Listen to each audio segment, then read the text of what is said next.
Yung araw pala mga par, nandito na naman tayo at maghahanap pala tayo dito ng gagamba dito sa mga kagubatan na ito. At pagkatapos pala mga par, pinitik na pala yun ni Julius yung butterfly. Pagkatapos pala mga par, pinitik pala ni Julius ito na butterfly kaya natanggal pala ito ng ulo. At pagkatapos pala mga par, natanggal pala yung ulo na butterfly. Sana? Ito siya guys. Tingnan mo. Sana?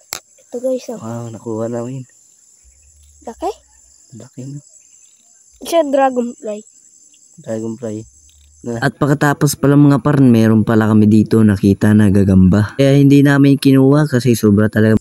Maghanap pa kami ng bago. At pagkatapos pala mga par, meron pala kami dito nakita na gagamba. Sobra talagang maliit kaya hindi na namin kinuha. At nagpatuloy na pala kami dito mga par dito sa paglalakat namin. Tapos pala mga par, nagpatuloy na pala kami dito sa paglalakat. Kaya na meron pala nakita dito si Giorgio. Pagkatapos pala mga par, maghahanap muna kami dito sa mga kubo na ito. Sobra talagang hindi kami makahanap dito ng gagamba dito sa kubo.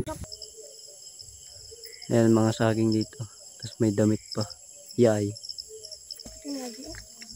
Wala pa tayong mahanap ano. Ngayot. Tingnan mo.